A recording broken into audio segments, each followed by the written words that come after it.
আমরা কয়েকটি বিষয় নিয়ে কথা বলতে চাই। এই মুহূর্তে প্রচুর আলোচনা চলছে মনোনয়ন নিয়ে। বিএনপি এর মধ্যে মনোনয়ন ঘোষণা করেছে 200-র বেশি আসনে। এর পাশাপাশি এনসিপির কিছু কিছু মনোনয়নের খবর আমরা পাচ্ছিলাম, সেখান থেকে আলোচনা শুরু করতে চাই। এর পাশাপাশি আজকে সরকারের তরফ থেকে সময় বেঁধে দেওয়া হচ্ছে 1 সপ্তাহ ঐকমত্যে পৌঁছানোর জন্য রাজনৈতিক দলগুলোকে, নাহলে সরকার নিজের সিদ্ধান্ত নেবে। সে ব্যাপারেও খানিকটা কথা বলতে চাই। 3 জন সম্মানিত অতিথি রয়েছেন আমাদের সাথে। আছেন রুমিন ফারহানা, ব্যারিস্টার ল, সাবেক সংসদ সদস্য, আইনজীবী, বাংলাদেশ সুপ্রিম কোর্ট। আছেন ডক্টর মোহাম্মদ আব্দুল মান্নান, তিনি কেন্দ্রীয় মজলিসের শুরা সদস্য, বাংলাদেশ জামায়াতে ইসলামী। এবং আছেন জনাব শাহেদ আলম, তিনি সাংবাদিক ও বিশ্লেষক। আপনাদের 3 জনকে স্বাগত আমাদের এই অনুষ্ঠানে। শুরুতেই জনাব শাহেদ আলম, আপনার কাছে আসতে চাই। সবশেষ আপনার সাথে স্ক্রিন শেয়ার করা হয়েছিল বোধহয় 2014 সালে। সেই নির্বাচনের সময় মনে পড়বে আপনার সেই দিনগুলোর কথা।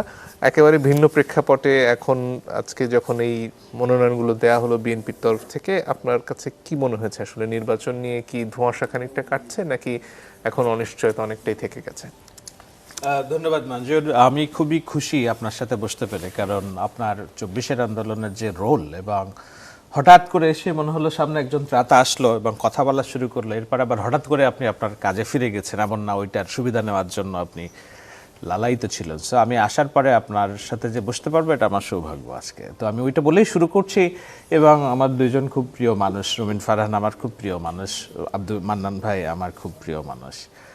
আজকে সবাই নির্বাচনমুখী, এ বিষয়ে কোনো সন্দেহ নাই। আজকে যখন আপনি দেখবেন যে সোশ্যাল মিডিয়া, গণমাধ্যম এবং সব জায়গায় নমিনেশন নিয়ে আলোচনা হচ্ছে, এবং খুবই ইন্টারেস্টিংলি বিএনপি নমিনেশন ঘোষণার সাথে সাথেই ধরেন এনসিপির নমিনেশনগুলো ঘোষিত হয়ে গিয়েছে, আর ওনারা তো বহুত আগে থেকেই শুরু করেছেন। তো সব দিককে হিসেব বলে যে আমরা সত্যি সত্যি একটা নির্বাচনের রাস্তায় ঢুকে গিয়েছি। এবং আপনি রাস্তার রিক্সাওয়ালা, ড্রাইভার, উবার ড্রাইভার, সবজি বিক্রেতা, যার কাছেই শুনবেন যে সবাই অধীর আগ্রহে অপেক্ষা করছে নির্বাচন হবে, নির্বাচন নিয়ে। সুতরাং আমার মনে হয় যে নির্বাচন কেন্দ্রিক যেসব টেনশন এগুলো আছে, এগুলো থাকবে, কিন্তু আমরা নির্বাচনে ঢুকে গিয়েছি।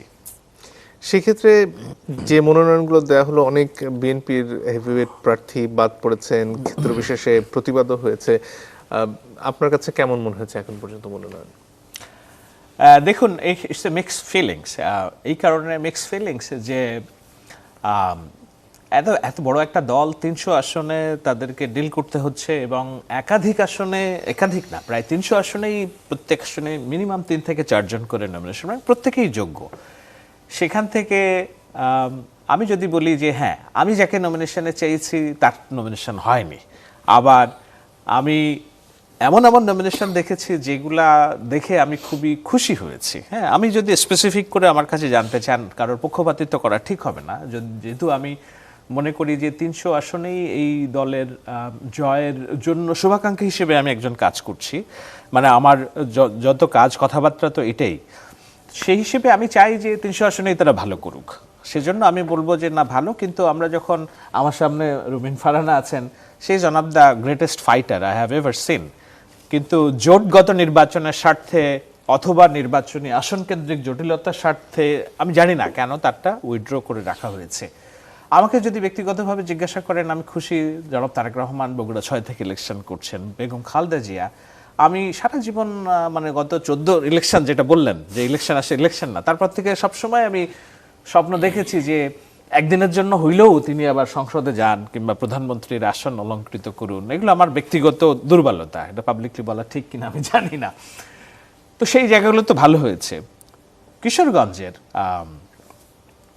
ফজলুর রহমান সাহেব, যাকে একেবারেই কোণঠাসা করার রাজনীতি করা হয়েছে, তিনি নমিনেশন পেয়েছেন, এবং আওয়ামী লীগ এবং মুক্তিযুদ্ধের পক্ষের একটা বড় অংশের মানুষের সফট কর্নার তার প্রতি আছে।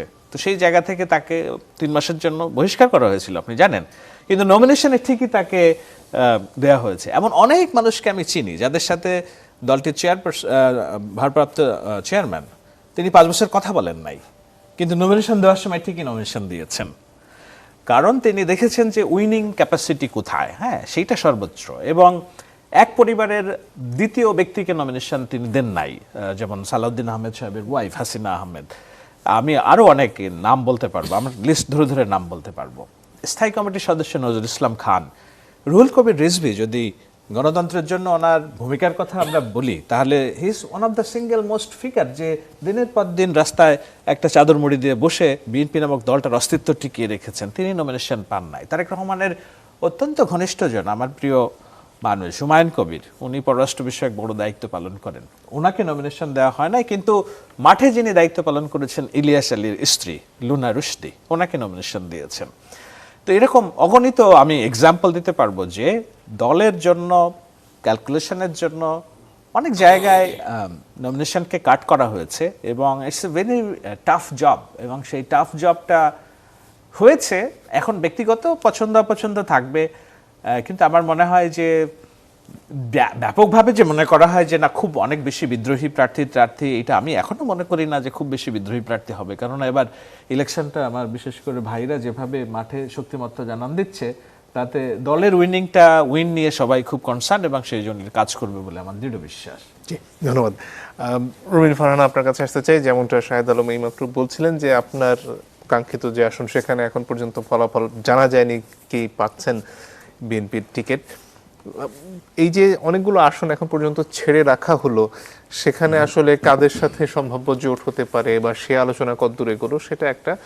এর পাশাপাশি কিছু কিছু ক্ষেত্রে দেখা যাচ্ছে যে রাস্তায় আগুন জ্বালিয়ে, টায়ার জ্বালিয়েও অনেক ক্ষেত্রে যারা মনোনয়ন পাননি তাদের সমর্থকরা প্রতিবাদ করেছেন। সেই দিকটা আসলে বিএনপি সামাল দিয়ে উঠতে পারবে কিনা? দেখুন, জোটের সঙ্গে তো আলোচনা হচ্ছে। জোট বলতে যারা 15 বছর বিএনপির সঙ্গে নানান সুখে দুঃখে বিপদে আপদে মামলা হামলায় বিএনপির সঙ্গে ছিল, তাদের সঙ্গে আসন ভাগাভাগির একটা ব্যাপার আছে। নতুন করে আবার অন্য কোনো দলের সঙ্গেও জোট হতে পারে, এই আলোচনাও আছে, শোনা যাচ্ছে। সো যেই 63টা আসনে এখনো মনোনয়ন ডিক্লেয়ার করা হয়নি, সেখানে ম্যাক্সিমামই জোটের আলোচনা বা জোটের চাওয়া আসনগুলো আর কি। মানে আলোচনা তো ঠিক না, জোট তো কিছু আসন চেয়েছে যেগুলো বিএনপি কনসিডার করবে, বা যেটা ভাই বললেন যে উইনিং ক্যান্ডিডেটকে সেটা দেখবে বিএনপি। সো আপাতত সেই 63টা উইথ হোল্ড আছে, আমারটাও অন হোল্ডেই আছে। আর যেটা আপনি বলছেন যে মনোনয়ন না পেয়ে যেই প্রতিবাদটা, এখন দেখুন এখানে আপনি এটাকে নানানভাবেই দেখতে পারেন। এক হচ্ছে যে এত বড় একটা দল, প্রতিটি আসনে মানে কি বলবো 10 জন পর্যন্ত মনোনয়ন প্রত্যাশী আছে, এরকমও আছে 3-4 জন তো অন অ্যান অ্যাভারেজ, কিন্তু 10-12 জন প্রত্যাশী এমনও আছে। সো সেখান থেকে একজনকে বাছাই করা is really very tough. So তারপরেও তো এই বাছাইটা করতে হয়। সে কারণেই কিন্তু মনোনয়ন দেওয়ার আগে ভারপ্রাপ্ত চেয়ারম্যান বারবার আমাদের সঙ্গে বসেছেন, আমাদেরকে জানিয়েছেন, আমাদেরকে বলেছেন যে সকলকে তো মনোনয়ন দেওয়া যায় না, 300-র মধ্যে আমি কতজনকে, 300 জনকে দিতে পারবো, এর বেশি তো আমি দিতে পারবো না, কিন্তু দলে অন্য কোনোভাবে তাকে প্রোভাইড করা হবে, এগুলো বলা হয়েছে। তারপরেও যদি রাস্তাঘাটে এভাবে টায়ার জ্বালানো বা আগুন দেয়া নেতাকর্মীরা আবেগের বশে হয়তো করছে, তবে এটা খুব বেশি দিন এটা লিঙ্গার করবে না। নেতাকর্মীদের আবেগটাও তো আপনি সম্মান করবেন, কারণ দেখুন এই নেতাকর্মীদের জন্যই কিন্তু এক একজন মনোনয়ন প্রত্যাশীদের 1 নাম্বার 2 নাম্বার 3 নাম্বারে চলে আসে। এত নেতাকর্মীর মধ্যে নেতাকর্মীর ভালোবাসা, নেতাকর্মীদের ত্যাগ, নেতাকর্মীদের শ্রম, নেতাকর্মীদের ঘামেই কিন্তু আমরা এতদূর আসি যে আমরা মনোনয়নটা প্রত্যাশা করতে পারি। সো তাদের তো নিশ্চয়ই মনটা খারাপ হবে, তাই না? সেটাও আমাদের সম্মান করতে হবে। আমি আপনার সাথে মানে আপনি নামগুলো বলবেন, কিন্তু আমাকে একজন দেখতে দেখতে পাঠিয়েছে নামগুলো বলার জন্য, যেমন রুহুল কবির রিজভী, শামসুজ্জামান দুদু, মোয়াজ্জেম হোসেন আলাল, আসাদুজ্জামান রিপন, হাবিবুন নবী খান সোহেল। 400, 450, 500 মামলা শেখ হাসিনা তার বিরুদ্ধে দিয়েছে। সুলতান সালাউদ্দিন টুকু, ছাত্রদলের সভাপতি, আফরোজ আব্বাস, নিপুণ রায়, সৈয়দ আশরাফি পাপিয়া, রুমিন ফারহানার কথা লিখছে, সেলিমা রহমান, আসলাম চৌধুরী, স্ট্যান্ডিং কমিটি মেম্বার, হ্যাঁ, নাজিমুদ্দিন আলম, ফজলে আজিম, মামুন হাসানের মতো। এই মানে আপনি এই লিস্ট শেষ করতে পারবেন না। আপনি কি মানে কাকে অভিযোগ করবেন, কোথায় অভিযোগ করবেন? একটা প্রশ্ন থাকে অনেক সময় যে নির্বাচন যখন ঘনিয়ে আসে অনেকে স্বতন্ত্র হিসেবে প্রার্থিতায় চলে আসেন, নির্বাচনে প্রতিদ্বন্দ্বিতা করেন, সেটা আসলে বিএনপি ঠেকাতে পারবে কি? এটা না আজকে মাত্র মনোনয়ন তো না, প্রাথমিক তালিকা বলছেন আমাদের সম্মানিত সম্ভাব্য তালিকা, প্রাথমিক তালিকা।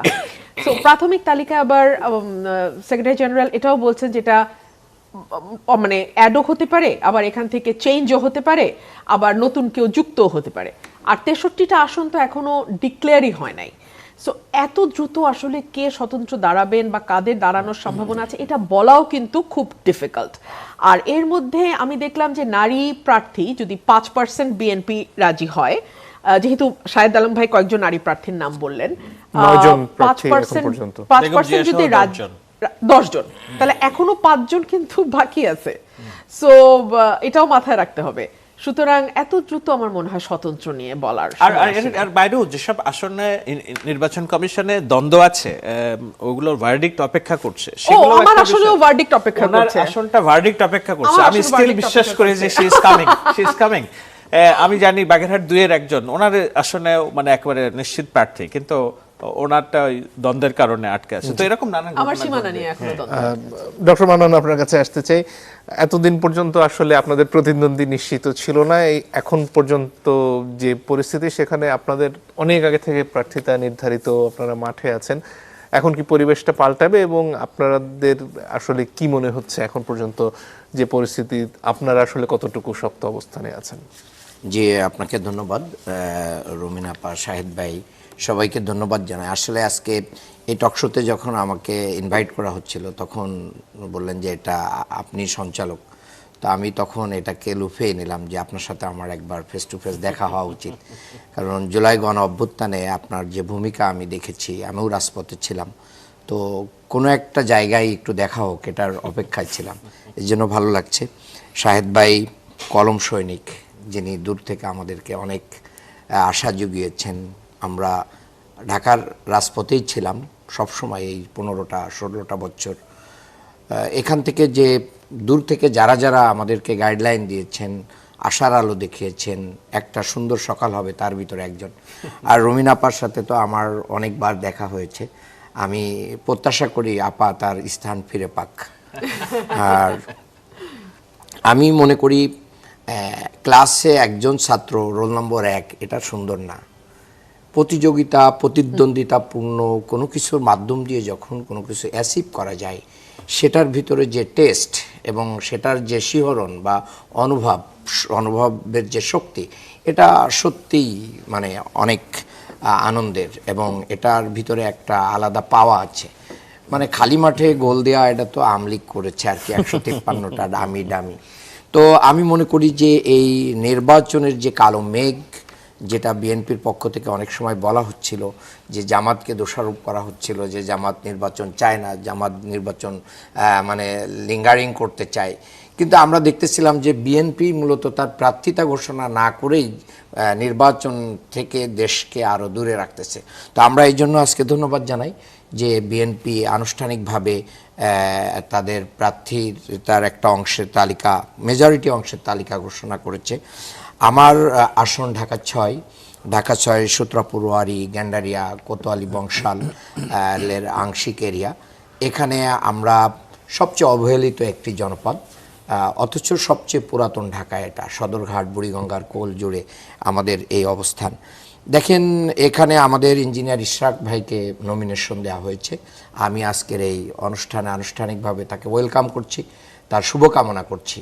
আমরা একসাথে সুন্দর করে যেন একটা মডেল নির্বাচনে যে ফাইট করতে হয়, একটা আইডল হই আমরা একসাথে, যে না আমরা নির্বাচনে পরস্পর প্রতিদ্বন্দ্বিতাপূর্ণ পার্টি থেকে আমরা কি করব, নির্বাচন করব, কিন্তু সারা দেশ দেখুক যে এখানেও একটা সুন্দর কিছু সৌহার্দ্যপূর্ণ এবং সুন্দর। আমি আজকে একটা পোস্ট দিয়েছি আমার আইডিতে, সেখানে আমি একটা মসজিদে ইঞ্জিনিয়ার ইশরাক গিয়েছিলেন, তা আমি সেখানে মসজিদে বক্তব্য শেষ করার পর একজন বলল ইশরাক ভাই আসছে, তো আমি বললাম যে তাড়াতাড়ি ভাইকে আসতে দাও। আমি তাকে মসজিদের ভিতরে জড়িয়েছিলাম, বুকে জড়িয়েছিলাম। সেই ছবিটাই আমি আজকে পোস্ট দিয়েছি যে আসুন একসাথে মিলে প্রতিহিংসার রাজনীতির কবর রচনা করি। তা প্রতিহিংসা নয়, বাংলাদেশকে ফ্যাসিবাদ মুক্ত করতে পেরেছি আমরা সবাই মিলে, এটাই হচ্ছে আমাদের সবচেয়ে বড় পাওয়া। আর আগামী দিনে যেন নতুন ফ্যাসিবাদ তৈরি না হয়, বাংলাদেশ যেন ওই ফ্যাসিবাদের জায়গায় ফিরে না যায়, চাঁদাবাজি, দখলবাজি, মাস্তানি, সন্ত্রাসী এবং মাদক, এগুলো আমাদের মানে রাজনীতিতে ভরে গেছে। তো যারা আগামী দিনে এই বাংলাদেশকে গড়তে আসবে, আমি মনে করি, আমাকে এখন টিভির একটা টক শোতে বলেছিলেন যে আগামী নির্বাচনে কোন মার্কাটা আপনারা চ্যালেঞ্জ মনে করছেন। আমি বললাম যে না, আমি কোনো মার্কাকে চ্যালেঞ্জ মনে করি না, কোনো দলকেও চ্যালেঞ্জ মনে করি না, আমি ব্যক্তিকে চ্যালেঞ্জ মনে করি। যে ব্যক্তির ক্লিন ইমেজ থাকবে, যার সুন্দর রাজনৈতিক চরিত্র থাকবে, তার সাথে প্রতিদ্বন্দ্বিতা হবে। এখানে কিন্তু রাজনৈতিক দলগুলো যদি সেই জাতীয় ব্যক্তিকে নমিনেশন দিতে ভুল করে, তাহলে কমপক্ষে জেনজি যারা আছে, প্রায় 4 কোটি ভোটার যারা মানে আগামী দিনে তরুণ যারা ভোট দিতে পারে নাই, তাদেরকে কিন্তু 9-6 বুঝায় ভোট নেওয়া যাবে না। তারা কিন্তু রাইট জায়গায় তার সিলটা মেরে দিবে। তারা যাকে মানে পছন্দ করবে, সেখানে বাপের কথায়ও ভোট দিবে না, পাড়ার কোনো মোড়লের কথায় ভোট দিবে না, কোনো পেশি শক্তির কাছে তারা আপনারা তো নতি স্বীকার করবে মাঠে না। আছেন অনেকদিন ধরে, ভোটার আসলে কি বলছেন আপনার এলাকায়? আমার এলাকায় ভোটাররা কয়েকটা মোটা দাগে কথা বলেছেন। 1 নাম্বার কথা হচ্ছে যে মাদকটা মারাত্মকভাবে বিস্তার করেছে, এবং আমি নারীদের নিয়ে যখন উন্নয়ন ভাবনা মিটিং করতেছি, নারীরা খুব রিপিটেডলি অনেক জায়গায় বলতেছেন যে আমার ছেলেটা মাদকাসক্ত, আমার স্বামী হচ্ছে জোয়ারি, আমার পুরো সংসার, আমার পরিবার ভেঙে গেছে, আপনি নির্বাচিত হলে কি করতে পারবেন? এটা তার প্রশ্ন। আমি এই প্রশ্ন শুনে আমার চোখের পানি চলে আসে যে আমরা একটা মানে পরিবারকে ভেঙে ফেলতেছি, অথচ এগুলো রাজনৈতিক ছত্রছায়ায় এগুলো কি হয়, পরিচালিত হয়, রাজনীতি নেতারাই এগুলোর। আমি বলেছি যে কিন্তু আমরা এখন তো রাজনৈতিক সরকার না, না, কেন এখন যে সরকার আছে, এই সরকার মূলত একটা অন্তর্বর্তীকালীন সরকার, এটা তত্ত্বাবধায়কের চেয়েও খারাপ অবস্থায় আছে। কারণ হচ্ছে এখানে যে পুলিশগুলো আছে, আপনি জানেন যে বাস্তবতার কারণে পুলিশের মনোবল নাই, পুলিশ এই জাতীয় রিস্ক নিচ্ছে না, কারোর মানে অনেকেরই পকেটে চলে গেছে, যার কারণে কোনো এ পর্যন্ত বাংলাদেশের এই অন্তর্বর্তী সরকারের আপনি দেখবেন না যে একটা বড় বড় পাথরকাণ্ড, পাথর দিয়ে মানুষ মারা থেকে শুরু করে যত বড় বড় ঘটনা ঘটেছে, সেই রিকভারি তো নাই, সেরকম এক্সাম্পলারি কোনো আমরা কিছু দেখছি না। এই যে 5ই আগস্টের টাইম পর্যন্ত যত অস্ত্র লুট হয়েছে থানাগুলো থেকে, আপনার কতটা অস্ত্র বাংলাদেশে উদ্ধার হয়েছে? হয় নাই। কারা উদ্ধার করবে? এই উদ্ধারের তো কাজ ছিল তাদের। তার মানে আমি যেটা বলতে চেয়েছি যে রাজনৈতিক ছত্রছায়ায় যখন অন্যায় হয়, তারপরে হচ্ছে দেখেন আমার এলাকা যে সদরঘাট, এখানে আপনার ফলের মার্কেট আছে, বড় আড়ত, এখানে একটা ট্রাক আগে নাকি 2600 টাকা দিতে হতো, এখন 5000 টাকা দিতে হয় এক নাইটে তার ফলগুলো আনলোড করবে। কাকে দেয়, কে নিয়ে যায়? ওই ভাই ব্রাদাররাই নিয়ে যায় আর কি। এটা মানে একটা ওপেন সিক্রেট, এবং এটা ভাগবটরা। এবং আমি যতটুকু বুঝেছি, একটা মুরগির মার্কেট কাপ্তান বাজার প্রেসিডেন্টের বাড়ির খুব কাছেই, এখানে প্রতি রাতে মানে মিনিমাম 50 লাখ টাকার কি লেনদেন হয়। এটা কিভাবে হয়?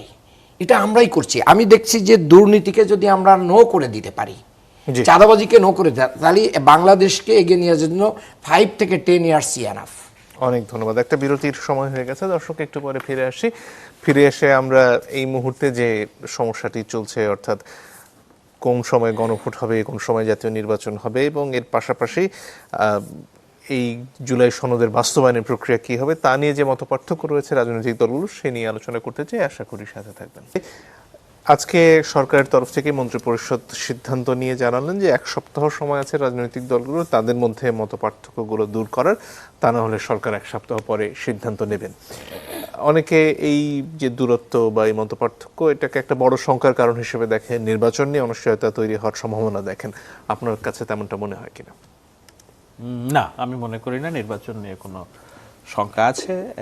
নির্বাচন নিয়ে যেটা সরকার বলেছে, আমার মনে হয় তারা রাজনৈতিক দলগুলোর কোর্টে বলটা দিয়েছে একটু দেখার জন্য যে কতটা তারা সৌহার্দ্যপূর্ণ সম্পর্ক আচরণ করে। কিন্তু আপনি যদি খেয়াল করবেন, দেখবেন সরকারের সাথে ঘনিষ্ঠ এবং সরকারের আস্থাভাজন পত্রিকার একটা আমার দেশ আজকে মনে হয় একটা প্রতিবেদন করেছে যে কেটে যাচ্ছে শঙ্কা। সেখানে যেই 2-3টি বিষয়ের কথা বলা হয়েছে, সেই 3টি বিষয়ে নিয়েও একটা সিদ্ধান্তে আসার, এটাকে কি বলে, সরকার মোটামুটি সিদ্ধান্ত নিয়ে রেখেছে বলেই ওই প্রতিবেদন অনুযায়ী আমরা জেনেছি। যেমন গণভোটের বিষয়টা, সেটা নির্বাচনের আগে না, নির্বাচনের দিন কিভাবে হবে। আমি কাল না পরশুদিন একটা টকশোতে বলছি, দেখেন এটা খুবই নন প্রাগমেটিক একটা চিন্তা নভেম্বরে গণভোট করা, কারণ গণভোটটা একটা খুব সেন্সিটিভ বিষয় এবং এটার প্রত্যেকটা রেজাল্টও বাংলাদেশের ভাগ্য নির্ধারণী একটা বড় বিষয়। সেখানে এই এত 20 কোটি মানুষের ভোট নেওয়া 1 মাসের প্রিপারেশন, ইটস অ্যাবসার্ড। তো এগুলো আমার ভাইরা যারা এই দলের থেকে দাবি করছে, এগুলো মনে হয় যে ওই মানে নাক কেটে অপরের যাত্রা ভঙ্গ করার যে বিষয়, সেটার একটা কিছু থাকতে পারে। তো সেটা হালে সেটা পানি কি পাবে না, প্রক্রিয়া হবে? সে ইলেকশনের দিনই হবে, নির্বাচনের দিনই মানে হবে। গণভোট আগে হলে সেটা নাক কেটে পরের যাত্রা হ্যাঁ, কিভাবে হ্যাঁ, ভঙ্গ মানে করা হয়? না, আমি বলছি ওই দাবিটাই, আমি বলছি না দাবিটা, তো সেই দাবি হচ্ছে না, এটা নির্বাচনের দিনই হবে। দ্বিতীয় কথা হচ্ছে যে আমার দেশের ওই প্রতিবেদন অনুযায়ী ঐকমত্য কমিশন যে পরামর্শ দিয়েছে, যদি 270 কার্য দিবসের মধ্যে ইলেক্টেড গভর্নমেন্ট এগুলো পালন না করে, তো অটোমেটিক্যালি এটা আইনে পরিণত হবে। এটাও আপনার সাংবিধানিকভাবে কোনো রকম এটাকে কি বলে, যে কেউ একটা রিড করলে এটা মানে তুড়িতে উড়ে যাওয়ার কথা। সুতরাং সরকার ওইটাও রাখবে বলে মনে হচ্ছে না, এরকম একটা আভাস ওই রিপোর্ট অনুযায়ী দিয়েছে। আমি এই জন্য মনে করি যে সরকার যে বলটা ঠেলে দিল রাজনৈতিক দলগুলোর কাছে, এবং এটার সাথে আমি অ্যাপ্রিসিয়েট করি আব্দুল্লাহ তাহের সাহেব আজকে বলেছেন যে let's sit together and discuss. আপনি আগেই বলেছি এনসিপি আজকে নমিনেশন দিয়েছে, তাদের প্রতীক সংক্রান্ত যে জটিলতা ছিল, শাপলা হবে না, শাপলাকুলি তারা মেনে নিয়েছে, নির্বাচন কমিশন একটা সলিউশন বের করেছে। সো এনসিপি সবগুলো আসনে নমিনেশন তাদের দিয়ে দিছে, জামাত তো অনেক আগে থেকেই দিছে, বিএনপি আজকে দিল। তো আমি তো আর দেখি না যে না কোনো, এবং আব্দুল্লাহ তাহের জামাতের তরফ থেকে একটা জেস্চার দেওয়া হয়েছে বিএনপিকে যে না আসুন আমরা বসে ঠিক করি। মূল বিষয়টা এখন ওনাদের কিছু হয়তো দাবি দেওয়া আছে, কিছু আসন অন্তত আমি বলবো যে 60টার মতো আসনে কিভাবে ওনারা বেরিয়ে এসে একটা শক্তিশালী বিরোধী দল হতে পারে, এরকম একটা আলোচনা কিংবা যদি ভাবনা হয় রাজনৈতিক দলগুলোর মধ্যে। এবং এর সাথে আমাদের এটাও মাথায় রাখতে হবে, এনসিপি তারা যে জুলাই অভ্যুত্থানের রোশনাই, তাদের যারা উদীয়মান আছে রাজনীতিক, তাদেরকেও কিভাবে সংসদে আনা যায়। শুধু উনি না, আরও অনেকের কথাই বলি, এবং আমি যতদূর জানি যে বিএনপি যারা পরিচালনা করেন, আমি বলছি না কারোর সাথে আমার যোগাযোগ আছে, কিন্তু উঠতে বসতে অনেকের সাথে আলোচনা হয়, তো তারাও অনেক উজ্জ্বল মুখকে সংসদে দেখতে চান, না হলে সানজিদা তুলিকে মায়ের ডাকের নমিনেশন দিতেন না, তাই না? তো এরকম জামাতের তরফ থেকে হয়তো চাওয়া আছে এরকম যে যত সংখ্যক বিরোধী দলের সদস্যদেরকে সংসদে আনা যায়, বিএনপি যদি এই মর্মে একটু নমনীয় হয়, তাহলে আমার মনে হয় যে এক সপ্তাহ যে সময় সরকার দিয়েছে এটার মধ্যেই একটা সলিউশন এসে যাবে। এবং জামাতের যে দাবিগুলো ছিল, ধরেন পিআর না হলে নির্বাচন হবে না, তো পিআর একটা তো উচ্চকক্ষে পিআরের একটা বিষয় আসতেছে, গণভোট নভেম্বরেই হইতে হবে, সেখান থেকেও জামাত ছাড় দিবে। আবার এটাকে কি, কিন্তু যে ইঙ্গিতটা আপনি করছেন সেই প্রসঙ্গের মধ্যে আজকে নাসিরউদ্দিন পাটোয়ারি ওখানে একটা কথা বলছিলেন যে নিজেদের মধ্যে আসলে যদি এক ধরনের সমঝোতা হয়ে যায়, তাহলে কি আসলে ভোটের কোনো অর্থ থাকে কিনা?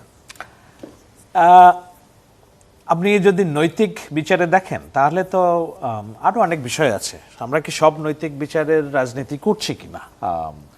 আমাদের দরকার যে এই মুহূর্তে যদি আপনি free and fair and level playing ইলেকশনের কথা বলেন, তাহলে দেখবেন যে আরো অনেক রাজনৈতিক দলের আলোচনা আমাদের টেবিলে আসছে না। যেমন জাতীয় পার্টি স্টিল কি করবে আমরা জানি না, তাই না? আওয়ামী লীগের অনেকেই যারা রক্তের দাগ হাতে নেই কিন্তু জনসমর্থন আছে, তারা স্বতন্ত্র ইলেকশন করতে পারবেন কিনা, কিংবা পারলে তারা ফিল্ড পাবেন কিনা, এগুলো নৈতিকতার প্রশ্ন। তো সেই জন্য নাসিরউদ্দিন পাটোয়ারি উনি নিজে অনেক অনৈতিক কথা এবং উল্টাপাল্টা কথা বলেন। ওনার খুব কথাকে আমি ধাতব্যে নেওয়ার পক্ষপাতী নই আর কি। একটা হলো যে এই বিষয়টা তো মানতে হবে যে আওয়ামী লীগকে উৎখাত করা হয়েছে রাষ্ট্র ক্ষমতা থেকে, আমরা সবাই মিলে করেছি। তার ফিরে আসার জন্য আমরা ক্ষণে ক্ষণে হুজুগ তুলছি যে না আওয়ামী লীগ ফিরে আসবে, আওয়ামী লীগ ফিরে আসবে। সেজন্য আমাদের সেই হুজুগটাও যদি আমরা বাস্তবতায় নেই, আওয়ামী লীগ বিরোধী যে রাজনৈতিক দলগুলো ছিল, বিএনপি, জামাত, এনসিপি এবং অন্যান্যরা, তাদের ভিতরে তো একটা ন্যূনতম ঐক্য যদি না থাকে, তারা যদি নিজেরাই নিজেদের মধ্যে কামড়ি এবং হানাহানিতে লিপ্ত হয়, তাহলে তো এই সুযোগ অবশ্যই ভিন্ন পক্ষ নিতে পারে। সেই হিসাবে থেকেও এটা আমি ঠিক আসন সমঝোতার কথা তো বলবো না, জনগণ ভোট দিলে যে কেউ বেরিয়ে আসতে পারে, কিন্তু এই ন্যূনতম আন্ডারস্ট্যান্ডিংটা যদি ভিতরে ভিতরে হয়, আমি দোষের কিছু দেখি না। জি, ডক্টর মান্নান আপনার কাছে আসতে চাই। এই পর্যায়ে জামাতে ইসলামী বেশ কয়েকটি বিষয়ে বিএনপির সাথে দ্বিমত পোষণ করে আসছে, তার মধ্যে গণভোট আগে করার বিষয়টি আপনারা বারবার জোর দিয়ে বলেছেন। এই যে এক সপ্তাহ সময় দেওয়া হলো, এর মধ্যে আসলে কি প্রক্রিয়া আলোচনা হবে, কে উদ্যোগ নেবে আলোচনা করার? আপনাদের তরফ থেকে রেফারির কথা বলা হয়েছে, সরকারের তরফ থেকে যাতে কেউ থাকেন সেই দাবি করা হয়েছে। আসলে সামনে কি অপেক্ষা করছে এক সপ্তাহে? জি, আপনাকে ধন্যবাদ। দেখেন, আমি এই উত্তরটা দেওয়ার আগে একটু শাহেদ ভাইয়ের কথা বলতে চাই। ভাই জামাতকে 60টা আসন, 50টা আসন, এমনকি বিএনপির মহাসচিবও একসময় এরকম একটা ধূম্রজাল সৃষ্টি করতে চেয়েছিলেন। জামাত ইসলামীকে এখন এভাবে কনসিডার করার কোনো সুযোগ নেই। জামাতের নেতৃত্বে একটা জোট, অঘোষিত একটা আন্ডারস্ট্যান্ডিং 8 দলীয় মিটিং গতকাল আজকেও হয়েছে। তো সেখানে শক্তিশালীভাবেই জামাত আসতেছে এবং 5ই আগস্ট পরবর্তী যে রাজনীতি, সেই রাজনীতির আকাশটাকে কালো মেঘে আচ্ছন্ন করেছে বিএনপির কতিপয় নেতৃত্ব। আমি এখানে দ্বিমত পোষণ আমাকে করি। আমাকে আসবো। বলতে দেন, আচ্ছা, আপনি বলবেন অবশ্যই। তো দেখেন, এই জায়গা থেকে বিএনপির জনপ্রিয়তা কি হয়েছে, ক্ষুণ্ণ হয়েছে, যার কারণে এখানে বাংলাদেশের মানুষ কিন্তু একটা বিকল্প বুঝতেছে। আমি মাঠ পর্যায়ে door to door, market to market, প্রতিটা জায়গায় মানুষের কাছে যাওয়ার কারণেই আমি এটা মাঠ থেকে বলছি, ব্যক্তিগত কোনো গবেষণা প্রতিষ্ঠান বা পত্রিকা বা মিডিয়ার তৈরি করা কোনো রিপোর্ট থেকে বলছি না, আমি একজন মাঠকর্মী হিসেবে বলছি।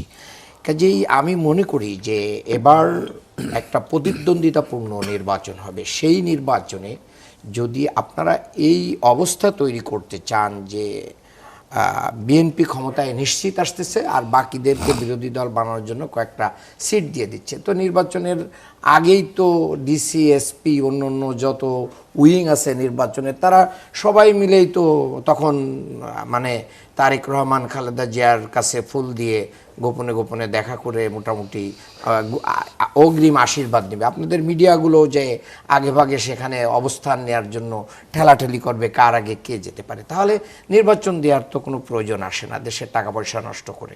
এখানে কোনো কায়দায় যদি কাউকে ক্ষমতায় দিয়ে দেওয়া যায় সেটাই ভালো। এটা আমি মনে করি পুতুল খেলা না। বাংলাদেশে একটা সরকার পরিবর্তনের যে ধারা, দীর্ঘদিন গণতান্ত্রিক ধারা থেকে আমরা বঞ্চিত। এই জায়গায় ফাইটিংয়ে যদি জামাত একটা সিটও না পায় তো সমস্যা কোথায়?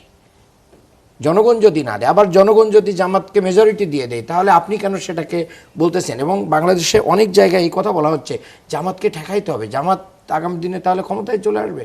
তো প্রবলেম কি? আপনি অনেক কিছু ধোয়া তুলেছেন বিগত বছরগুলোতে, কিন্তু জনগণ তো এরপরও রিজেক্ট করে নাই জামাতকে। জামাতকে তো লাইমলাইটে রেখে দিয়েছে, জনগণ তো রিজেক্ট করে নাই। তাহলে আপনি আমি বুদ্ধিজীবী হয়ে কেন জামাতকে রিজেক্ট করার জন্য মরিয়া হয়ে যাব? এই জায়গাটা মনে হয় খুব সুন্দর দেখায় না। আর আপনি যেটা বলেছেন যে রাজনৈতিক দলগুলোতে, আজকে আসিফ নজরুল স্যার সাংবাদিক সম্মেলনে আরও কয়েকজন উপদেষ্টা তারা ছিলেন, সেখানে যে বিষয়গুলো বলেছেন রাজনৈতিক দলগুলোর কোর্টে বল ঠেলে দিয়েছেন।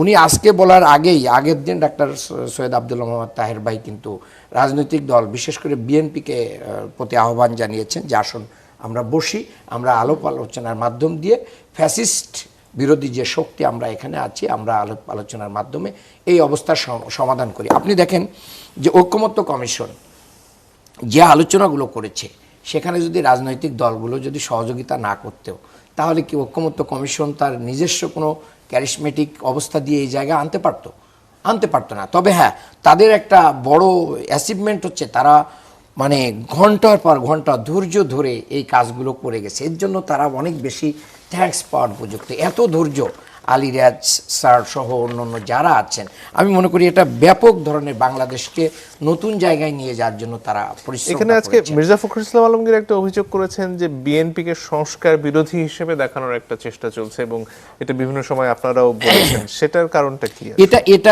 এটা আসলে দেখানোর চেষ্টা হচ্ছে না।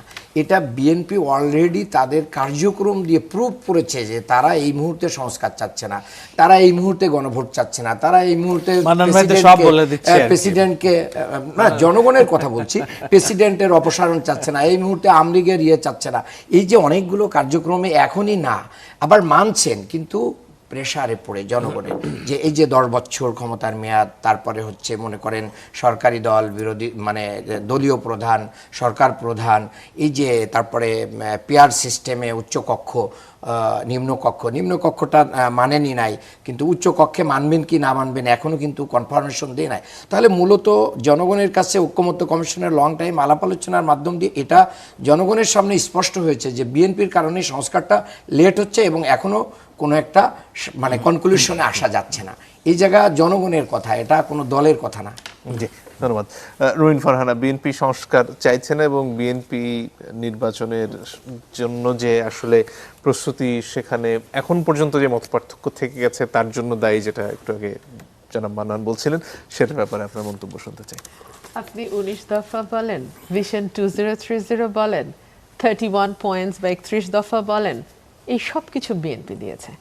এখন নোট অফ ডিসেন্টকে যদি আপনি প্রতারণামূলকভাবে মানুষকে ভুল বোঝাতে চেয়ে আপনি যদি এটাকে বলেন যে বিএনপি সংস্কার চাইছে না, আপনি এটা বলতে পারেন, কিন্তু মানুষ কিন্তু বোঝে।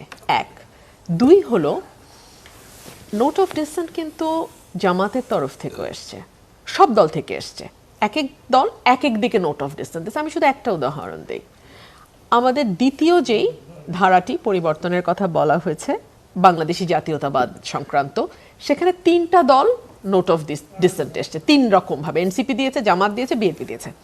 সো নোট অফ ডিসেন্ট মানে সংস্কার না চাওয়া বিষয়টি তেমন নয়, অথবা গণভোট এবং নির্বাচন একসাথে হোক সেটা চাওয়া মানে সংস্কার না চাওয়া তাও কিন্তু নয়, কিংবা 270 দিনের মধ্যে, কার্যদিবসের মধ্যে সংস্কার বাস্তবায়ন না হলে অটো বাস্তবায়িত হয়ে গেছে বলে ধরে নেয়া, এটাও সংস্কারকে না বলা নয়। আমি বরং আপনাকে একটা ছোট খবরের দিকে দৃষ্টি আকর্ষণ করি। ধরুন এই যে 84টা দফা নিয়ে মাথা ঘামাতে ঘামাতে আমরা ভুলেই যাচ্ছি যে বাংলাদেশে বিনিয়োগ এখন কোভিডকালীন সময়ের চেয়েও নিচে নেমে গেছে। আমরা ভুলেই গেছি যে 300-র উপরে গণপিটুনিতে মানুষ হত্যা করা হয়েছে গত 1 বছরে। আমরা ভুলেই গেছি যে 360টার উপরে মব হয়েছে 365 দিনের মধ্যে। আমরা এগুলো নিয়ে আর আলোচনা করছি না।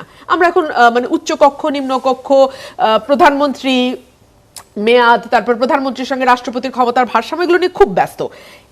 আপনাকে একটা ছোট্ট উদাহরণ দিই। জনপ্রশাসন সংস্কার কমিশনের 208টা সুপারিশের মধ্যে আশু বাস্তবায়নযোগ্য হিসেবে চিহ্নিত করা হয়েছিল 18টিকে। এটা দৈনিক সমকালের একটা রিপোর্ট। তার মধ্যে থেকে অপেক্ষাকৃত সহজে বাস্তবায়নযোগ্য মাত্র 8টা প্রস্তাব চিহ্নিত করা হয়েছে, তার একটাও বাস্তবায়ন হয়নি, 3টা আংশিকভাবে হয়েছে। সেই 3টা কি কি? মহাসড়কে ফিলিং স্টেশনে স্বাস্থ্যসম্মত শৌচাগার, নাগরিকের পাসপোর্ট পাওয়ার মৌলিক অধিকার এবং সরকারি দপ্তরে নির্দিষ্ট বিরতিতে গণশুনানি নিশ্চিত করা। এই 3টা আংশিকভাবে হয়েছে। কোথায় 208 আর কোথায় আশু বাস্তবায়নযোগ্য 18? তার মধ্যে মাত্র 3টা। সো আপনি আসলে সংস্কার বলতে কি বোঝেন? পণ্ডিতরা একরকম বোঝে সংস্কার, যারা দলের স্বার্থে সংস্কারকে ব্যবহার করতে চায়, যে যত দেরিতে হয় সংস্কার বা বিচারের জজবা তুলে নির্বাচনটাকে যত পিছানো যায় তাতে আমার হয়তো 2টা সিট বেশি হইলো বা কম হইলো, দলীয় স্বার্থে যারা এটাকে দেখে তারা সংস্কার একভাবে বুঝে। আমি তো গ্রামের একেবারে কৃষক, খেটে খাওয়া মানুষ, ছোট দোকানদার, টেম্পু চালক বা আপনার অটোরিকশা চালক, তাদের সঙ্গে যখন কথা বলি, আমি বলি আপনারা পরের সরকারের কাছে কি চান? তারা বলে আমরা সস্তায় চাল চাই, আমরা প্রতিটা জিনিস যেগুলো এখন এত দাম দিয়ে কিনতে হয় আমরা কিনতে পারি না, নিত্য পণ্য, সেটা আমরা কম দামে পেতে চাই। আমরা চাই উপজেলা স্বাস্থ্য কমপ্লেক্সে একটা ডাক্তার সব সময় থাকবেন, আমরা চাই ওষুধগুলা যাতে পাওয়া যায়, আমরা চাই আমার বাচ্চাটার পড়াশোনার খরচটা যেন কম হয়, উল্টো যেন আমি মানে যদি মানে কিছু ভর্তুকি বা যেটাকে বিএনপি যেটা শুরু করেছিল, আইনের শাসনের মূল কথা যেখানে আসলে ক্ষমতার ভারসাম্য থাকার কথা, প্রধানমন্ত্রীর কাছে ক্ষমতার কেন্দ্রীয় ভবন থেকে বেরিয়ে আসার কথা, সেগুলোর ক্ষেত্রে কি আসলে বাধা থেকে যাচ্ছে না অনেক ক্ষেত্রেই? একদম না মঞ্জুর। আপনি বলেন তো, এই যে মূল কি পয়েন্টগুলো আপনি বললেন, ক্ষমতার ভারসাম্য, প্রধানমন্ত্রী রাষ্ট্রপতি ক্ষমতার ভারসাম্য, মন্ত্রী পরিষদের ক্ষমতার ভারসাম্য, বিএনপি কি সবগুলো জায়গায় সংস্কারের কথা বলে নাই? তার 31 দফাতেই তো সে বলেছে। আমি একটা উদাহরণ দিই, পৃথিবীর কোথাও আছে যে এক ব্যক্তি 10 বছরের বেশি কোনো গণতান্ত্রিক দেশে প্রধানমন্ত্রী হতে পারবে না? এটা বাংলাদেশে করা হচ্ছে এবং বিএনপি এটা মেনে নিয়েছে। বিএনপির এত বড় একটা কম্প্রোমাইজ বলেন, সমঝোতা বলেন, মিউচুয়ালে আসা বলেন, এটাকে আপনি ছোট করে দেখবেন কেন? এটা তো বিএনপির ভীষণ ইতিবাচক একটা দিক। আবার আপনি চিন্তা করেন, আমরা যখন বলছি আমরা ডেপুটি স্পিকার করব বিরোধী দল থেকে, আমরা যখন বলছি সংসদীয় 5টা ইম্পর্টেন্ট কমিটির প্রধান আমরা বিরোধী দল থেকে করব, আপনি কি এগুলোকে বিএনপি ক্রেডিট দেবেন না? 70 অনুচ্ছেদ সংস্কারের ব্যাপারে জামাত নোট অফ ডিসেন্ট দিছে, বিএনপি নোট অফ ডিসেন্ট দিছে, এনসিপি নোট অফ ডিসেন্ট দিছে, বাট বিএনপি তো বলেছে যে তারা 70 অনুচ্ছেদ উঠিয়ে দেবে 4টা জায়গা ছাড়া। তো এগুলোকে আপনি সমঝোতার মনোভাব বলবেন না? এগুলোকে আপনি সংস্কারের প্রতি হ্যাঁ বলবেন না? এখন যে ক্যাম্পেইনটা হচ্ছে সেটা হচ্ছে প্রত্যেকটা দল চাইছে তার ভোটটা কতটা বাড়িয়ে অন্যের ভোট কতটা কমানো যায়। এই কারণে প্রতারণার আশ্রয় নেওয়া বলেন, মিথ্যার আশ্রয় নেওয়া বলেন, সেটা নেওয়া হচ্ছে। এটা দুঃখজনক। জি, আমি ধন্যবাদ। আমি কি শাহেদ যোগ আলম, জি। করব একটু, মানে উনি কথা বললে এত মধুর করে কথা বলেন, আমি শুনতেই থাকি। আমি একটু যোগ করি কেবল। নিশ্চয়ই। সেটা হলো এই যে বিএনপি সংস্কার বিরোধী দল, এই যে প্রচারণা, সেটা খুব সংঘবদ্ধভাবেই করা হয়েছে। এই কারণে করা হয়েছে, ধরুন মান্নান ভাইদের তো রাষ্ট্র পরিচালনার কোনো অভিজ্ঞতা নেই, যতটুকু হয়েছে বিএনপির সাথে থেকেই হয়েছে। আমি অনেক কথা বলতে পারি বাইরে থেকে, যদি আমি যতক্ষণ না পর্যন্ত আমি সেই সংসারটা চালাই, আমার পিতার প্রতি আমার অনেক আক্ষেপ ছিল যে উনি সবকিছু ঠিকমতো মানে করছেন না, উনি কেন আমাকে ঈদের দিনে নতুন জামা দিচ্ছেন না, এটা। কিন্তু যিনি পিতা, আমি তো এখন পিতা হওয়ার পরে বুঝি যে ঈদের দিনে আমারও নতুন জামা, কিন্তু আমারটা আমি কিনি না, আমার সবসময় যে দিতে পারি এমন না। আমি বলছি, আমাকে রিপ্রেজেন্ট করে বলছি, বাংলাদেশের যে 18 কোটি জনগোষ্ঠী, তাদের যারা সংসারটা চালায় তারা জানে এটার ঝুঁকি কোথায়, এটার ঝামেলা কোথায়। এখন একটা উদাহরণ দেই, সংস্কার না, কারণ হলো যে ধরেন পিএসসি কিংবা ওই ডেপুটি স্পিকার পদ বিরোধী দল থেকে কেন দেয়া হচ্ছে না, এইসব জায়গায়, ছোটখাটো জায়গাগুলোতে সামনে এনে ওনারা বলছেন যে বিএনপি সংস্কার চায় না। এখন বাংলাদেশের মতো একটা জায়গায়, আমি যে কথাটা বারবার বলছি, 18 কোটি মানুষের দেশে মানুষ যখন কাউকে ভোট দিয়ে প্রধানমন্ত্রী নির্বাচিত করে, মনে হয় একটা সুপারম্যান নির্বাচিত করছে যে আমার সব সমস্যা সমাধান করে দিবে। তার হাত পা বেঁধে আপনি রাষ্ট্র পরিচালনার জন্য, মানে আমি রাস্তার মানুষ হিসেবে চাইতেই পারি, ছোট বালক হিসেবে আমি চাইতেই পারি যে ঈদের দিন আমার বাবা আমার জন্য ল্যাম্বরগিনি গাড়ি কিনবেন, কিন্তু যিনি বাবা উনি তো বুঝবেন যে তার ক্যাপাসিটি কত। ইসলামী ব্যাংক ছোট্ট একটা প্রতিষ্ঠান, ওনারা ওয়েলফেয়ার রাজনীতি করেন, সেইখানে নন জামাতি 450 জনকে চাকরিচ্যুত করা হয়েছে, আরো 550 জনকে বাইরে রাখা হয়েছে। এখন আমরা যদি বলি যে ইসলামী ব্যাংকে নন জামাতি প্রশাসক নিয়োগ করতে হবে, এটা একটা সংস্কারের বিষয়, ওনারা মানবেন কিনা? সেইখানে বিএনপি রাষ্ট্র পরিচালনা করবে, সেইখানে আমি হাত পা বেঁধে দিয়ে বলবো যে আমার সবগুলো সাংবিধানিক প্রতিষ্ঠানে বিরোধী দল থেকে, জামাত থেকে, ওখান থেকে লোকজন বসাইতে হবে, তারপর আমি রাষ্ট্র পরিচালনা করব। এটা চাওয়া যেতে পারে। একজন ক্ষুদ্র বাচ্চা, নাবালক বাচ্চা হিসেবে আমি আমার সংসারে বলতে পারি যে আমার এখানে এই থাকবে। কিন্তু সাংবিধানিক প্রতিষ্ঠানগুলোর দলীয়করণ কি একটা অন্যতম বড় সমস্যা হিসেবে ছিল না গত 15 বছর? 15 বছরের সমস্যা, জি, সুযোগ। 15 বছরের সমস্যা ছিল, এটা ছিল, কিন্তু আপনাকে এর সাথে তো অনেকগুলো বিষয় ছিল। আপনাকে 15 বছরের সমস্যা ছিল, এই কারণে শেখ হাসিনা মাফিয়া হয়েছে, মানুষ চাকরি বাকরি পায় নাই, এখন কি পাচ্ছে কিনা? ডক্টর ইউনূসের গত 1 বছরের যে নিয়োগ প্রক্রিয়া, সেই নিয়োগ প্রক্রিয়ায় যেই স্বচ্ছতা মেনটেন করে নিয়োগ দেওয়ার কথা আপনারা বলছেন, যেটা মানুষ নির্বাচিত করবে একটা সরকারকে, সেটা যেই সরকার হোক, জামাত ইসলামের ক্ষমতায় যেতে পারে, এনসিপিও যেতে পারে, বিএনপিও যেতে পারে, মানুষ নির্বাচিত করে যাদেরকে এইসব রাষ্ট্র পরিচালনার প্রতিষ্ঠানগুলো পরিচালনার জন্য দায়িত্ব দিচ্ছে, তাদের হাত পা বেঁধে দেওয়ার যে বিষয়, আপনি চাচ্ছেন এমন একটা সরকারের থেকে, যেই সরকার নির্দলীয় সরকার, কিন্তু গত 14 মাসে তারা এই এক্সাম্পলগুলো ক্রিয়েট করতে পারেনি। সেইটা আপনি চাচ্ছেন একজন নির্বাচিত সরকারের কাছ থেকে। এটা কি স্ববিরোধিতা নয়? নির্বাচিত প্রতিনিধির কাছ থেকে কি বেশি প্রত্যাশা করাও স্বাভাবিক নয়? অবশ্যই, আমি সেই জন্য বলছি, আপনার যখন প্রত্যাশাটা বেশি, তখন যিনি কিংবা যারা রাষ্ট্র পরিচালনা করবেন তাদেরকে হাত পায়ে দড়ি বেঁধে আপনি বলবেন সাঁতার কাটো, এবং সাঁতার কাটতে কাটতে যদি তিনি হোঁচট খান, বলবেন যে উনি ব্যর্থ গভর্নমেন্ট, ওনার পদত্যাগ। যেটা আমি জানি জামাত ইসলামের একটা পরিকল্পনা আছে, যদি কোনোভাবে বিএনপি ক্ষমতায় আসে 3 বছর পর, ব্যর্থ গভর্নমেন্টের তকমা দিয়ে এবং সংস্কার বিরোধী তকমা দিয়ে জুলাই সনদ মানছে না, এটা আরেকটা অলরেডি জামাত ইসলাম বলছে যে এইগুলো হচ্ছে যে ভয়, শঙ্কা। আব্দুল্লাহ তাহের বললেন না যে বিএনপির একটা খায়েশ আছে নতুন ফ্যাসিস্ট হওয়ার জন্য। সো এইসব ইস্যুগুলাকে যেন জিয়ে রাখা যায়, নির্বাচনের পরে একটা নির্বাচিত সরকারকে চাপ দিয়ে ধরা যায়, সেজন্য গ্রাউন্ড রেডি করার একটা প্রস্তুতি হচ্ছে বলে আমি মনে করি। ডক্টর মান্নান, আমি মান্নান একটা ভাই, লাইন একটু যুক্ত করি। একটু পরে আসি আপনার কাছে, ডক্টর মান্নানের কাছে। আচ্ছা, না আপা বলো, এক লাইন বলো।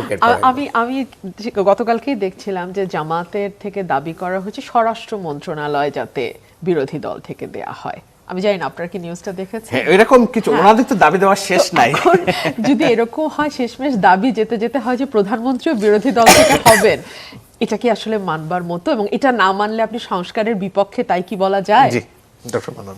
আসলে চুন খায় যদি গাল পড়ে তাহলে দই দেখলেও ভয় করে। এটা একটা বড়ই আমি বলেছি মানে বিশ্বাসের সংকট। নির্মম কথা। আমি বলেছি বিশ্বাসের বাংলাদেশে তত্ত্বাবধায়ক সরকার ফিরিয়ে নিয়ে আসার জন্য কিন্তু বিএনপিকে বাধ্য করা হয়েছিল। বিএনপি সোজা আঙ্গুলে তত্ত্বাবধায়ক দেয় নাই, এর জন্য জনগণকে অনেক বড় স্যাক্রিফাইস করতে হয়েছিল। এটা আমাদের একটা চুন খাওয়া আর কি, বুঝতে পেরেছেন? তো বিএনপি যে সংস্কার করবে এটা জনগণ বিশ্বাস করে না। ক্ষমতায় যে বিএনপির দ্বারা দেশের সংস্কার হবে এটা জনগণ বিশ্বাস করে না।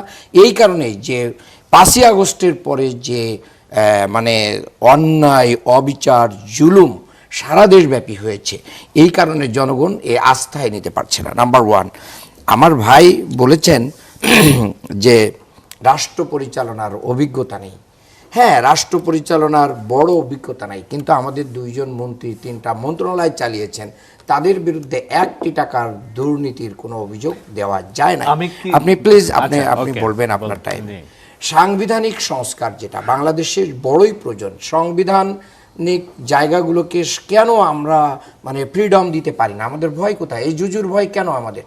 এই জুজুর ভয় এই কারণেই যে আমরা অন্যায় করব, অবিচার করব, জুলুম করব, তালিকা পাঠাই দেবো পিএইচসিতে আর চাকরি হয়ে যাবে। ইতিমধ্যেই একজন নির্বাচিত হওয়ার আগেই বলছেন যে পিএইচসিতে আমরা অসুবিধা নেই, এগুলো দিয়ে দিব। আমার সাবেক স্বরাষ্ট্র প্রতিমন্ত্রী ভাই কিন্তু একথা বলেই দিয়েছেন। আবার গয়েশ্বরচন্দ্র রায় বলছে যদি কালকেই আমরা নামে যাই অন্তর্বর্তীকালীন সরকার কোথায় চলে যাবে তার কোনো ঠিক নেই। ভাই হুমকি ধুমকি দিয়ে তো আর রাজনীতি হয় না। আজকে যাদেরকে বলছেন অভিজ্ঞতা নেই, তা আমি বিনয়ের সাথে আপনাকে বলছি, এই অনভিজ্ঞ, আড়ি এবং গুয়ার যাই আপনি উপাধি দেন, তাদের নেতৃত্বেই ফ্যাসিজমের পতন হয়েছে। বাংলাদেশের মানুষ দ্বিতীয়বার স্বাধীনতা পেয়েছে। কাজেই অভিজ্ঞতাকে যদি আপনি বড় করেন তাহলে আমাদের কোন ঈদের পরে স্বাধীনতা আসতো সেটা আল্লাহ ভালো জানে। আপনি ওই ঈদ পর্যন্ত অপেক্ষা করতে পারতেন। আর বিনিয়োগ, আমি মনে করি এখানে বিএনপিরও অনেক দায় আছে।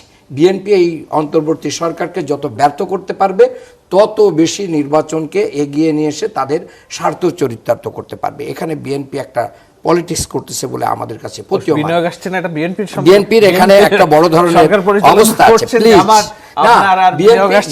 বিএনপি থেকে বিএনপির খুব কাছের ঘনিষ্ঠ জনরাই কিন্তু অর্থ উপদেষ্টার দায়িত্ব পালন করছেন। এরপরে মানুষ হত্যার কথা বলেছেন আমার আপা। বিএনপির হাতে 5ই আগস্ট থেকে এই প্রায় 1 বছরের বেশি কাল প্রায় 1.5 শতাধিকের বেশি মানুষ, এই 11 জন মারা গিয়েছে অক্টোবর মাসে। লাস্ট আমার কাছে আছে, দলিল আছে।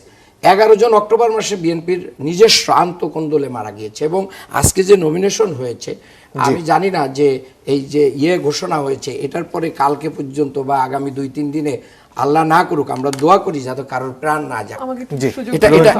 উনি অনেকগুলো বিষয়ে কথা বলছেন। শেষ কথা বলতে চাই, এখানে হচ্ছে কি ওনারা 2 জনে এক লাইনে বলতেছে, আমাকে ডাবল টাইম দিতে হবে, নালে আমাকে অনেক বেশি দিয়েছি। আমি এই জায়গা থেকে বলতে চাই যে শেষ কথা বলে দিচ্ছি, দেখেন হানাহানি নয়, আমরা সবাই কাঁধে কাঁধ মিলিয়ে আমরা ফ্যাসিস্ট দাঁড়িয়েছি। আসুন ছোটখাটো মতপার্থক্য ভুলে যে আমরা বাংলাদেশকে একটা আলাদা জায়গায় নিয়ে যাই আর কাদা ছোড়াছুড়ির রাজনীতি করি। আমার ভাই বলছেন যে বিএনপি সংস্কার করবে, এটা মানুষ বিশ্বাস করে না। এটা যদি মানুষ বিশ্বাস না করে তাহলে তো মানুষ বিএনপিকে ভোট দেবে না। আর মানুষ যদি বিএনপিকে ভোট না দেয়, জামাতকে বিশ্বাস করে, মানুষ জামাতকে ভোট দেবে। তাহলে তো আর কোনো প্রবলেমই নাই, প্রবলেম ইজ ওভার। জামাত ক্ষমতায় যাবে, মানুষ যদি জামাতকে ভোট দেয়, তারপরে যে যে সংস্কার তারা যেখানে যেখানে করতে চায় ওনারা করবেন। ভোট নিয়ে নেওয়ার ভিতরে পার্থক্য আছে না, তাহলে তো সেই চাপ আপনারা সরকারের উপর জারি রাখবেন। আচ্ছা, অনভিজ্ঞদের নেতৃত্বে দেশ স্বাধীন হয়েছে, এটাকে না আমরা একটা গণ আন্দোলন বলছি, যে আন্দোলনে কোনো নেতৃত্ব ছিল না। আমি কি পথে নামি নাই? আমার এই মান্নান ভাইকে এটা অস্বীকার করবেন যে 2 থেকে 5, আপনি তো আমার সাথে, আপনিও ছিলেন, আমরা কি পথে ছিলাম না শাহেদ আলম ভাই? 14 ইলেকশনে এই চ্যানেল 24 এ মাজুদুল মতিনকে সাথে আমি লাইভে দেখিয়েছি কিভাবে হয়েছে? of course। বুঝছে কিনা। সুতরাং তো এই এগুলোকে আন্দোলন- আপনারা আমি বলছি এগুলোর আমি একটু ফাইনালি শেষ যেটা করে- হয়েছে আচ্ছা, ওটা শেষ করেন। এটা তো একটা দীর্ঘ প্রেক্ষাপট আছে, এটা তো একদিনের আন্দোলন না। আইএমএফ তার লোন বন্ধ করে দিয়েছে, নির্বাচিত সরকার না আসা পর্যন্ত তারা লোনের কিস্তি ছাড় করবে না। আইএমএফও কি বিএনপির বুদ্ধিতে চলে? এই প্রশ্ন তো আমি রাখতেই পারি আমার ভাইয়ের কাছে। বিএনপির হাতে 1.5 শতাধিক মারা গেছে।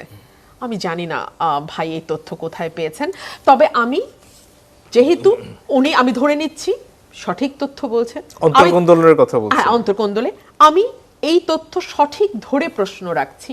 বাংলাদেশে তো একটি সরকার আছে বর্তমানে, সেই সরকারটি কি করছে? আমাদের ভারপ্রাপ্ত চেয়ারম্যান জনাব Tarique Rahman loud and clearly, একবার না 1 লক্ষ বার যখনই বক্তব্য দিয়েছেন বলেছেন, আমি কোনো দলীয় পরিচয় শুনতে চাই না, মানব না। যারা ফৌজদারি অপরাধ করেছে তাদেরকে ধরতে হবে, ধরা হোক। দল তার ব্যবস্থা নিয়েছে। সরকার কি করেছে? সরকার যদি ব্যবস্থা নিত তাহলে আমি বিএনপির কথা বলছি না, দেশের সার্বিক আইন শৃঙ্খলা পরিস্থিতির আজকে যে অবস্থায় এসে দাঁড়িয়েছে, এই জায়গায় এসে দাঁড়ানোর কথা না। শাহেদ আলম 30 আমি সেকেন্ড। 30 সেকেন্ড আমি শেষ করি, আমি এর যোগ করি। সেটা হলো উনি অনেক বিষয়ে বলছেন। একটা কথা উনি বলছেন যে যারা সন্ত্রাসী, চাঁদাবাজি নানান জায়গায়, প্রশাসন নাকি সব বিএনপি লোকজনের দখলে। আমি ওই যে আপনারা আগাম বিজয় ঘোষণা করে দিচ্ছেন তো আগে, এই জন্য যে আশ্রয় বাংলাদেশের 64 জেলার মধ্যে ডিসি অন্তত 38 থেকে 42 জন জামাত সমর্থিত ডিসি। জামাতের DC বাংলাদেশের বিশ্ববিদ্যালয়গুলোর সবগুলো অলমোস্ট ভিসি প্রশাসন জামাত সমর্থিত। এই সরকার যে চালায় মিনি শাহেদ সরকার, ভাই, আল্লাহ আপনার হায়াত দারাজ করুক, এটা যেন সত্যি হয় ভবিষ্যতে। এইটা বলা হয় যে এই সরকার চলছে মিনি জামাতের সরকার চলছে। হ্যাঁ, যে এখানে আপনি দেখেন এই সময় আসলে ডক্টর ফুরিয়ে গেছে। ইউনূসও কি জামাতের আমি product? সেটা বলছি না, ডক্টর ইউনূসের হাত পা বাঁধা। এই সরকারের যত সিদ্ধান্ত গ্রহণ প্রক্রিয়ায় সবগুলো কি জায়গাগুলোতে যারা জামায়াতের সাথে সংশ্লিষ্ট তারা সময় বসে আসলে আছেন। একেবারেই ফুরিয়ে গেছে। আপনাদের তিনজনকে অনেক ধন্যবাদ। দর্শক আপনাদেরকে ধন্যবাদ জানিয়ে বিদায় নিচ্ছি।